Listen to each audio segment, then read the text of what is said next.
다음 주가 5월 첫 주입니다. 다음 주부터는 이제 우리 어린이들 축하하고 또 부모님들도 축하하고 이런 시간들이 이제 계속 되어서 오늘 지난 대림절부터 시작되었던 믿음과 관련된 말씀들을 오늘 부활해서 일단 마무리를 좀 하고 다음 주부터는 새로운 주제를 가지고 이야기를 나누려고 합니다. 하나님께서는 저와 여러분을 사랑하십니다. 얼마만큼 사랑하시느냐 하면 자신을 십자가에 못 박을 만큼 사랑하십니다. 우리를 위해서 죽어주셨고 그리고 부활의 새 생명을 허락해 주셨습니다. 그렇게 하신 이유는 한 가지 때문입니다. 우리로 하여금 구원을 누리게 하기 위해서. 구원받는 믿음의 사람이 되시기를 축복합니다. 그런데 이제 우리가 이 구원을 받는다, 또 구원을 누린다 하는 그런 이야기를 하게 되면 우리에게 참 익숙한 얘기잖아요. 항상 전도를 할 때도 이렇게 전도하죠. 예수님을 믿고 구원 받으세요 하고 이렇게 전도를 합니다. 그러면 여기에는 한 가지가 있는 겁니다. 예수님을 믿고 지옥 가지 말고 천국 가세요. 이게 이제 구원과 관련해서 우리가 머릿속에 강하게 자리 잡고 있는 굉장히 중요한 지점인데요. 그런데 여러분, 우리가 구원을 거기에만 딱 고정을 시키면 쉽습니다. 참 신앙생활이 뭘 해도 상관없거든요. 우리는 예수님을 믿으니까 죽어서 다 천국 갈 거 아니에요. 여기에 앉아 계신 우리 가운데서 저는 죽어서 지옥 갈 사람은 한 분도 안 계시다고 믿습니다. 하나님이 그렇게 약속하셨는데요. 그건 쉽잖아요. 그렇죠? 그런데 여러분, 이 신앙이라는 거는 두 가지가 합성되어 있는 아주 굉장히 중요한 단어로 완성이 되는데, 하나는 신앙, 하나는 생활입니다. 그래서 우리가 그냥 신앙을 갖는다 이렇게 말하지 않고 신앙 생활을 한다 이렇게 말을 하죠. 따라서 하세요. 신앙 생활. 자, 여기에는 두 가지요. 신앙이라는 말은 믿음을 갖는다 하는 말이고, 생활이라는 말은 믿음을 가진 사람이 믿음을 가진 사람답게 산다 하는 그런 말이 이 두 가지가 합쳐져 있는 겁니다. 디모데전서 2장 4절에는 하나님의 간절한 소원이 기록되어 있는데 이렇게 기록되어 있어요. 하나님은 모든 사람이 구원을 받으며 진리를 아는 데에 이르기를 원하시느니라. 하나님의 간절한 소원은 모든 사람이 구원받는 데 있습니다. 그래서 어떻게 하셨냐? 히브리서 9장 28절. 그래서 그리스도께서는 많은 사람의 죄를 담당하시고 구원에 이르게 하기 위하여 단번에 십자가에서 제사로 드려졌다 이렇게 얘기합니다. 그러니까 예수님이 십자가에 죽으신 것은 모든 사람을 구원에 이르도록 하기 위한 거라는 겁니다. 자, 그런데 성경의 그 핵심은 여기서 멈추지를 않습니다. 여기서 한 걸음을 더 나아가는 거거든요. 예수님을 믿는 사람은 당연히 모두가 다 구원을 받고 모두가 다 천국 가고 영생을 누리는 겁니다. 이것은 당연하게 그냥 이건 너무나도 당연하게 당당하게 우리가 누릴 수 있는 권리입니다. 그런데 이 세상은요, 천국 가는 것만 가지고 나는 천국 가는 거니까 너무 행복해. 세상에서 살면서 별별 5만 가지 일들을 다 경험하고 있지만 천국 가는 거 한 가지만 생각하면 오케이, 다 됐어. 그것만으로 충분해. 모든 것이 됐어. 완성되었어. 감사해. 이렇게 말하는 사람 없을걸요? 여러분들이 소소하게 누리는 행복이 뭐예요? 천국 가는 것은 궁극적인 행복이라면 이 땅에서 누리는 것은 건강하게 사는 것도 행복이고, 자녀가 잘 되는 것도 행복이고, 또 부부가 행복하게 사는 것도 행복이고, 우리가 이 땅에 살아가는 것은 천국 가는 행복만 가지고는 규정할 수 없는 그런 행복의 요소들이 또 있단 말이에요.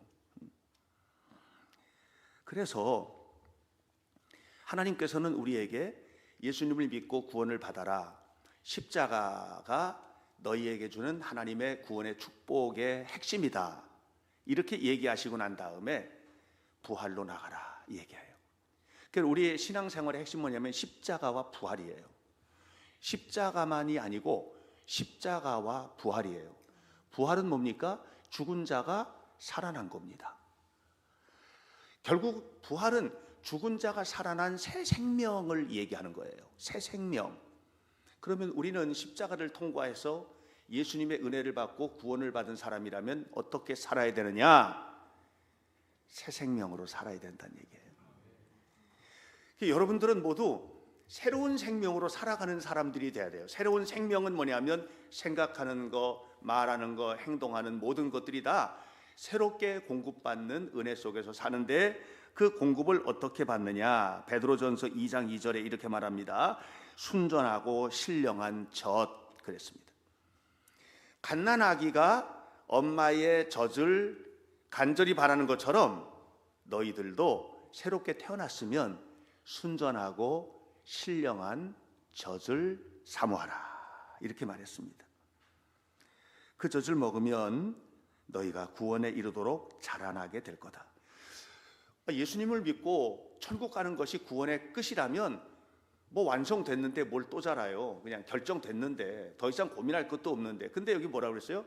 순전하고 신령한 젖을 사모하고 그것을 먹고 구원에 이르도록 자라나라. 성숙해져야 될 책임이 있어요. 그리스도인답게 성숙해져야 될 책임이 있습니다. 여기 앉아 계신 여러분들 모두 다 하나님의 자녀답게 성숙해져야 될 책임이 있어요. 결혼을 했잖아요, 남자와 여자가. 그러면 아내는 어떤 책임이 있느냐? 성숙한 아내가 돼야 될 책임이 있어요. 남편은 어떤 사람이 돼야 될까요? 성숙한 남편으로 가정을 책임지고 이끌어가야 될 책임이 있는 거예요. 결혼으로 끝나는 게 아니에요. 결혼하면 가정은 됐죠. 가정은 됐잖아요, 가정은. 근데 결혼하면 다음 날 성숙해져요? 천만의 말씀이에요. 가야 할 길이 멀어요. 그래서 어떻게 살아야 됩니까? 성숙해지는 것을 목표로 살아야 되는 것처럼 오늘 우리가 날마다 건강한 그리스도인으로 사는 겁니다. 우리 지하람 목사님이 지난 연회에서 목사 안수를 받았습니다. 전도사였다가 목사가 됐습니다. 완성된 겁니까? 아닙니다. 성숙한 목사로 자라가야 할 책임이 그 속에 부여되는 겁니다. 저도 마찬가지입니다. 저는 얼마 안 있으면 은퇴를 하잖아요. 그 은퇴를 하면 이제 목사직 내려오면 끝입니까? 아닙니다. 은퇴자로서, 목사로서, 어른으로서 나는 어떻게 성숙하게 살까? 죽는 날까지 고민해야 될 문제예요, 이게. 여러분, 오늘 우리가 천국에 들어가서 그냥 끝나는 것이 아닌 거예요. 이 세상에서 생활을 해야 돼요. 이게 구원입니다.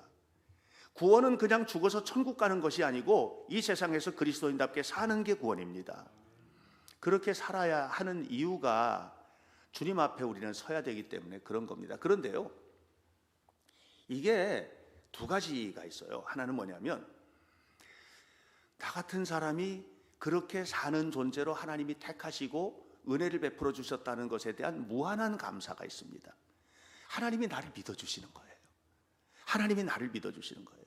그리고 격려해 주시고 성령을 보내주시고 멋지게 살도록 하시는 거예요. 이게 참 감사한 제목이고요. 또 동시에 그런데 우리는 그렇게 충분히 살지 못하니까 죄송스럽죠, 하나님 앞에. 그래서 이것이 감사의 제목이기도 하고 무거운 짐이기도 해요. 감사의 제목인 사람은 그냥 무겁고 힘들어도 이 믿음으로 살기 위해서, 건강한 그리스도인으로 살기 위해서, 건강한 그리스도인인 직장인으로, 건강한 그리스도인인 사업가로, 건강한 그리스도인인 가정주부로, 건강한 그리스도인인 남편으로, 아빠로, 엄마로, 그리스도인으로, 신앙인으로 살기 위해서 노력하지만 짐이 되면, 짐스러운 것이 너무 커져버리면 그건 뭐예요? 벗고 싶겠죠. 짐은 벗어버려야 되는 거죠. 그래서 신앙생활이 내리막길을 가는 겁니다. 무거운 거예요. 예배 드리는 것도 무겁고, 뭐 교회 가가지고 이런저런 일하는 거, 봉사하는 것도 무겁고, 부부가 결혼해서 살다가 이게 너무 짐스럽고 무거운 거예요. 행복하려고 결혼을 했는데 그러면 내려놓는 거죠. 그게 이혼하는 거예요. 그러니까 여러분, 우리가 신앙생활을 한다는 것은 단순히 죽은 다음의 문제를 해결하기 위한 것이 아니다. 하나님이 우리에게 관심을 가지고 있는 것은 뭐냐면 살아있는 동안에 너는 어떻게 살 것이냐. 그래서 우리가 정말 하나님께서 기뻐하시는 대로 살아야 되는데, 이렇게 살기 위해서 우리 마음속에 떠나서는 안 될 주제가 있습니다. 그건 뭐냐면 이 세상뿐만이 아니다. 오늘 19절 말씀 보세요. 만일 그리스도 안에서 우리가 바라는 것이 이 세상밖에 없다면, 이렇게 말하죠. 이 세상밖에 없다면 불쌍한 사람이다. 이 세상밖에 없는데 뭐 한다고 이렇게 열심히 신앙생활하고 그렇게 하겠냐. 그냥 살면 되지. 열심히 살면 되지. 누구 눈치 볼 것도 없고 뭐 할 것도 없고 그냥 열심히 살면 되지. 그런 얘기를 하는 겁니다. 부활을 놓치면은요, 세상밖에 없습니다. 세상밖에 없으면 세상에서 기쁘게 사는 겁니다. 옛날에 우리 앞세대가 불렀던 노래 있잖아요. 노세 노세 젊어서 노세 늙어지면 못 노나니. 노는 거죠. 즐겁게 그렇게 사는 겁니다. 만약에 하나님도 없고 죽은 다음에 천국도 없고 세상뿐이라면 정말 결정적으로 잘한 사람이 있는데 아담입니다. 아담은 자기 하고 싶은 대로 한 사람이거든요. 먹고 싶은 거 따먹고, 에덴 동산에서 쫓겨나면 어때? 나가서 자기 마음대로 살고, 아들들끼리 싸워가지고 큰아들이 작은아들을 때려 죽이고 뭘 해도 그냥 뭐 아담의 마음이 거기에는 안 나타나 있어요. 우리는 그렇게 살아서는 안 되는 사람들인 겁니다. 세상이 전부라면 뭘 망설이겠습니까? 여러분 마음대로 사셔도 됩니다. 리처드 도킨슨이라는 사람이 쓴 책이 제가 여러 번 소개했죠. 이기적 유전자라는 책, 아주 뭐 히트 작품이에요. 그 사람이 영국 런던에서 그가 함께 하고 있는 동료들과 함께 했던 운동이 있지 않습니까? 하나님 없다는 운동이에요. 하나님 없다는 운동. There is probably no God. 하나님은 아마 없을 거야. Now stop worrying. 그러니까 걱정하지 마. And enjoy your life. 네 인생을 즐기면서 살아. 하나님은 없을 거니까 네 인생 즐기면서 살아. 하나님이 없는데 뭘 망설여? 그냥 즐기면서 살면 돼. 하나님 없을 거니까. 자, 이렇게 했을 때, 자, 우리는 하나님 눈치 보느라고 거짓말도, 어떨 때는 거짓말도 하지만 양심에 막 가책도 느끼고, 어떤 하나님이 계신 걸 알기 때문에 도둑질도 안 하고, 하나님 계신 것을 알기 때문에 하나님께서 기뻐하시는 삶을 살기 위해서 성경에 이야기한 대로 살기 위해서 최선을 다하고 이렇게 하잖아요.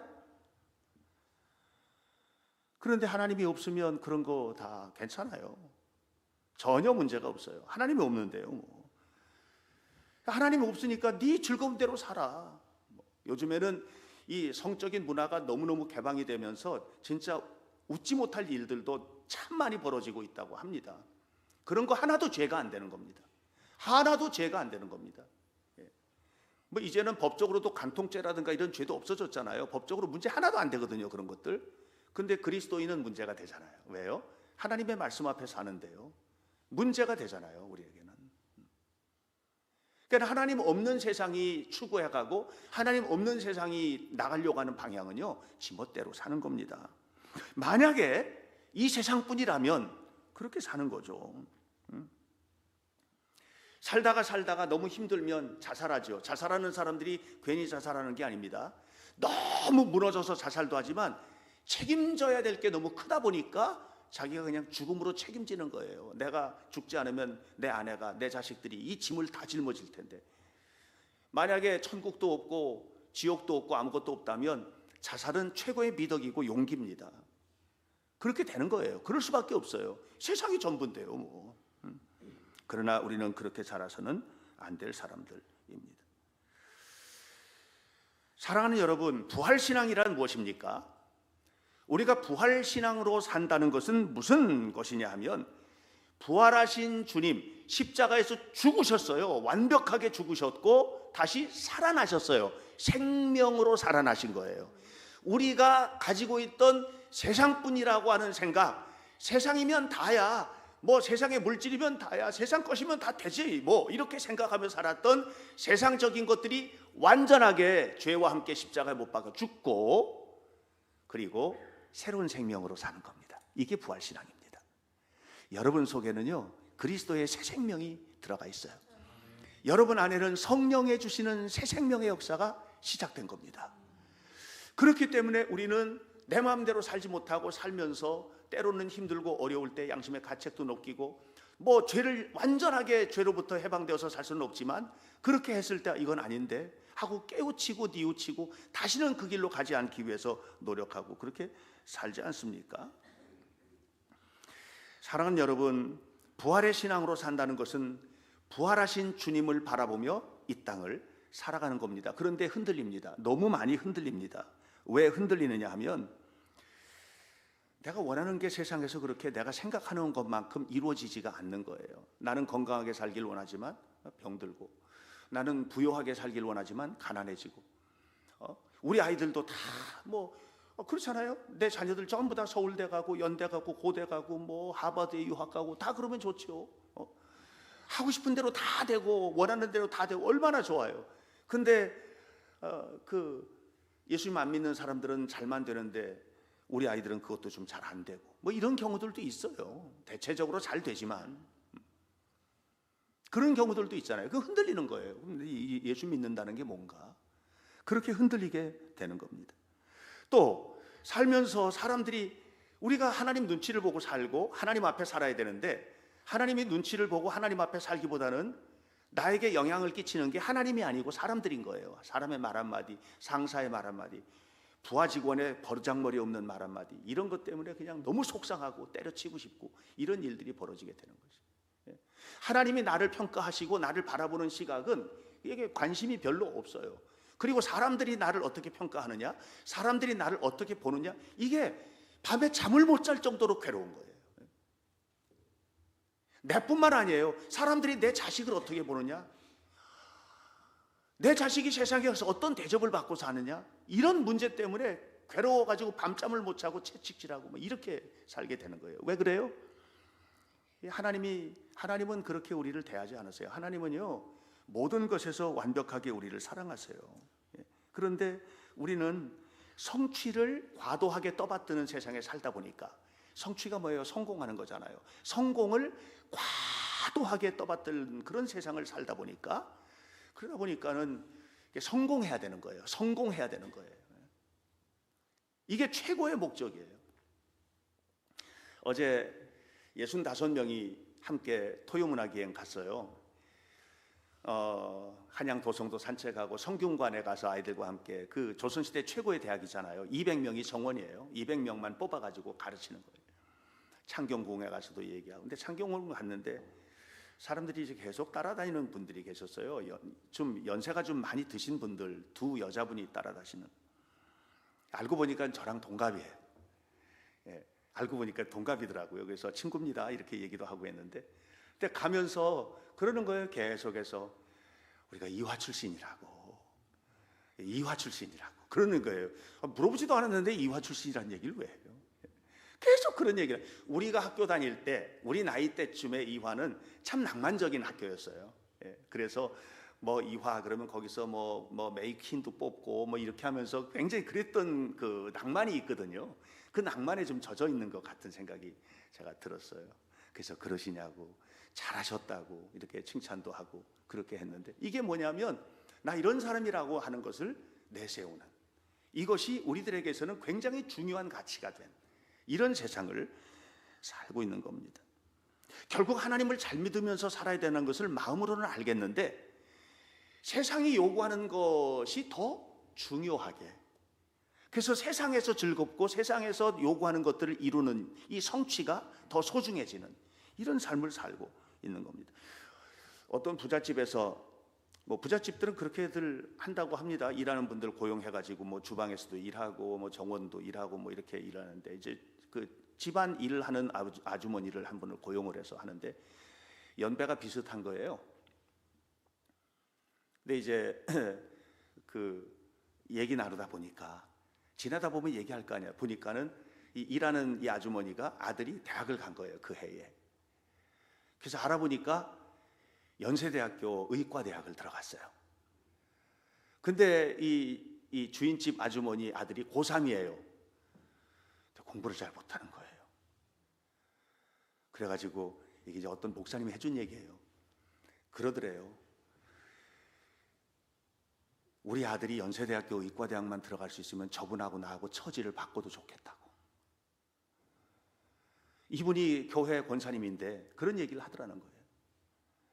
이게 무슨 얘기냐 하면 그냥 내 자식 잘 되고 세상에서 성공하고 하는 거, 이게 우리에게는 머릿속에 온통 가득 차 있는, 그렇게 하면 이런 세상에서 이런 머리를 가지고 이런 마음으로 살아갈 때 정말 하나님이 기뻐하시는 삶을 우리가 살 수 있을까?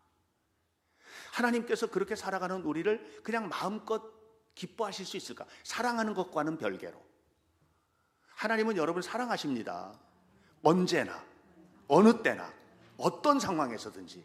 그런데 여러분의 삶을 다 기뻐하지는 않으십니다. 죄 짓는 것도 기뻐하실 것 같아요? 죄 지은 사람도 사랑하세요. 가늠하다가 현장에 잡힌 여자도 사랑했을까? 그래서 그 여자도 구원해 주셨을까? 그런데 기뻐하셨어요? 기쁨과 사랑은 별개예요. 부모가 자녀를 사랑하는 거는 누구나 다 똑같죠. 너무너무 큰 사랑으로. 저도 우리 아들, 우리 며느리, 우리 손주들 너무너무 사랑하고 우리 교회 애들 사랑하죠. 근데 언제나 기쁠까? 그건 별개예요. 별개예요. 저 가끔 예배당에서, 예배당에서 가끔이 아니고 자주, 거의 예배당에 들어오면 저 혼자밖에 없는 예배당에 불 다 꺼 있는 곳에서 서서 우리 성도들 생각하면서 이사야서 6장 3절 노래합니다. 여러 번 했잖아요, 제가요. 이사야서 6장 3절. 가도시 가도시 가도시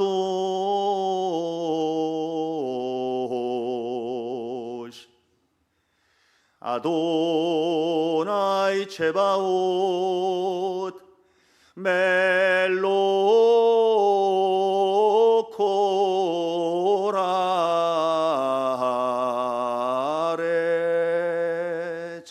케보드. 거룩하다 거룩하다 거룩하다 만군의 여호와여, 그의 영광이 온 땅에 충만하도다.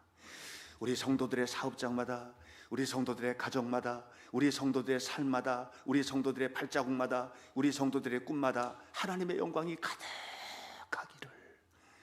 이게 제 기도예요. 이게 제 기도예요. 부활신앙으로 산다는 것은 그런 겁니다. 하나님의 영광 머금고 사는 겁니다. 부활하신 새 생명으로 살아가는 겁니다. 이렇게 살아가는 사람은 뭐냐? 영원한 천국을 바라보면서 오늘을 사는 겁니다. 여러분, 우리 모두는 다 죽어서 천국 가는 거는 그건 당연한 것이라고 말씀을 계속 드렸습니다. 여러분 한 분도 빠짐없이 천국에서 만날 겁니다. 저도, 여러분도, 우리 모두는 다 한 분도 빠짐없이 천국에서 만날 겁니다. 그런데 이 땅을 살아가는 동안에는 우리가 어떻게 살아가느냐? 그 천국에 갔을 때 하나님이 우리를 구원해 주시는 거는 그냥 의심 없이 구원받게 될 텐데, 우리 입장에서 생각하는 거예요. 제 입장에서 하나님 앞에 섰을 때 부끄럽지 않을까? 이게 오늘을 사는 나의 힘이에요. 하나님 앞에 섰을 때 부끄럽지 않을까? 하나님 앞에 섰을 때 안 부끄러울 사람이 어디 있겠어요? 다 부끄럽겠지. 그런데 그래도 하나님께서 나를 토닥토닥 두들겨 주시면서 애썼다 박 목사, 목회가 쉽지는 않았지. 네 목사님, 하나님 저 쉽지는 않았습니다. 그래, 그래도 애썼다, 수고했어, 이렇게 말해 주시기를 바라는 마음이 제가 목회하는 힘이에요. 여러분, 그게 영원을 바라보며 오늘을 사는 겁니다. 영원을 바라보며 오늘을 사는 겁니다. 디모데후서 4장 1절에 이렇게 말합니다. 하나님 앞과 산 자와 죽은 자를 심판하실 그리스도 예수 앞에서. 그랬습니다. 산 자와 죽은 자를 심판하실 그리스도예요. 자, 삶과 죽음 그 사이에 우리가 사는 거예요. 이게 우리가 살아가고 있는 삶의 현실적인 자리입니다. 삶과 죽음. 살아있으나 살아있다고 말할 수 있는 사람이 없어요. 그래서 우리는 살아있지만 죽음 앞에서 사는 존재로 사는 겁니다. 그런데 그 삶이 쫓기듯이 불행하게 이렇게 사는 것이 아니라 하나님의 은혜로 넘치는 생명감으로 이렇게 살아가는 것은 뭐냐면 주님의 생명을 품고 살아가는 것입니다. 사랑하는 여러분, 주님 앞에 살아가시기를 주의 이름으로 축복합니다. 성실하게 살아가시기를 주님의 이름으로 축복합니다. 모두가 다 1등 할 수는 없습니다. 어떻게 1등 합니까? 1등은요 반에서 1명입니다. 학교에서도 1명입니다. 이게 1등입니다. 어떤 사람이 꼴등했다고 합시다. 꼴등을 한 이유는 왜 꼴등을 했을까요? 머리가 나빠서? 그럴 수도 있겠죠. 그러나 대부분 다 노력하지 않아서 꼴등을 하는 겁니다. 노력하지 않으면 1등을 할 수가 없습니다. 아무리 천재라도 그건 불가능한 일입니다. 노력하지 않으면 꼴등하는 겁니다. 꼴등은 야단 맞아야 될 대상입니까? 아닙니다. 예수님은 꼴등도 격려하셨습니다. 왜냐하면 격려와 칭찬 속에서 꼴등이 자기가 가야 할 길을 발견합니다. 내가 가야 할 길이 공부가 아니라 이거로구나. 그 길을 발견하는 것은 야단 맞고 억누르는 속에서가 아니고 격려되고 칭찬받을 때 거기서 세워지는 거거든요. 여러분, 주님은 그렇게 우리를 세우십니다. 우리 가운데 한 사람도 쓸데없이 이 세상에 보내진 사람이 없습니다. 어떤 사람은 공부를 잘해서 1등 되어서 그걸로, 어떤 사람은 또 다른 것으로, 또 어떤 사람은 또 다른 것으로, 우리는 모두가 다 퍼즐처럼 다 맞춰져서 하나님 나라를 완성시키기 위하여 퍼즐의 작은 조각으로, 존 던이라는 그 시인이 말한 것처럼 우리는 외딴 섬이 아닙니다. 우리는 대륙의 한 조각입니다. 우리는 그렇게 퍼즐처럼 맞춰지는 겁니다. 옆에 있는 분들은 다 하나님께서 그렇게 택한 사람이에요. 그러면 그것을 아는 우리는 어떻게 살아야 될까요? 하나님께서 기뻐하시는 대로 살아야 되겠죠. 나무가 다르면 열매가 다른 겁니다, 여러분. 사과나무는 사과 열매를 맺는 것입니다. 포도나무가 포도 열매를 맺는 것입니다. 나무가 다르면 열매가 다릅니다. 우리는 하나님을 믿는 믿음의 사람으로 세워진 사람들입니다. 그러면 맺는 열매가 다르셔야만 합니다. 우리 앞에 길이 있을 때도 선택하는 방식도 달라야만 합니다. 이것이 하나님이 기뻐하시는 길일까? 아니면 이것은 내 감정에 끌리는 길일까? 두 길을 한꺼번에 갈 수는 없습니다. 언제나 우리 앞에는 두 길이 있다면 두 길 중에 한 길을 선택해야 되는 거예요. 하나님이 기뻐하시는 길을 선택해야만 합니다. 근데요, 어떤 길을 선택하든지 그 선택의 뒤에는 반드시 따르는 게 있는데 책임이 따릅니다. 책임이 따르는 겁니다. 오늘 예배당 올라오기 전에 박수경 집사랑 잠깐 얘기 나눴습니다. 하나님께서 환자들을 많이 보내주셔서 참 감사하다고 그런 얘기를 했습니다. 그래서 제가 대답했습니다. 그건 책임이라고. 책임이죠. 그 다가오는 모든 환자들을 하나님께서 수경아, 내가 너한테 맡겼어. 그러니까 나와 함께 치료하자. 이게 책임이라고. 그것을 그냥 축복이라고 느끼는 사람과 책임이라고 느끼는 사람은 환자를 대하는 태도가 전혀 달라지는 겁니다. 어떤 일을 할 때에도 그 일이 그냥 나에게 다가오는 축복이라고 생각하는 사람, 사업의 목적이라고 생각하는 사람과 이것은 이 사람들을 나에게 보내주시고 나에게 책임지게 하신 하나님의 은혜라고 생각하는 사람, 책임이라고 생각하는 사람은 대하는 태도가 달라집니다. 사랑하는 여러분, 부활신앙으로 삽시다. 생각도 새롭게, 마음도 새롭게, 생명도 전혀 새로운 모습으로 살아가시기를 바랍니다. 주님이 여러분 도와주실 거예요. 사랑하시니까. 때로 여러분이 하나님이 기뻐하시는 일이 아닌 쪽에 서 있어도 주님은 여러분을 사랑하실 거예요. 고쳐서 쓰실 겁니다. 하나님의 은혜가 여러분 모두의 삶 속에 가득하시기를 축복합니다. 기도하겠습니다. 하나님의 크신 사랑과 은혜를 감사합니다.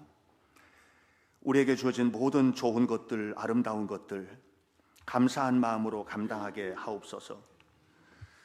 우리는 하나님의 자녀로 주님의 부르심을 받았습니다. 영광스럽게도 하나님의 자녀로 부르심을 받았습니다. 이 놀랍고 축복된 삶의 자리에서 하나님 앞에 감사하며 살아가는 우리 모두가 되도록 인도해 주옵소서. 힘들고 무거운 길이지만 하나님께서 도와주실 걸 믿고 믿음으로 엎드려 하나님 앞에 나아갈 때 하나님의 큰 영광, 하나님의 놀라운 사랑, 하나님의 역사하심이 가득한 삶을 살아가도록 우리 모두에게 복을 내려 주옵소서. 예수님 이름으로 기도하옵나이다. 아멘.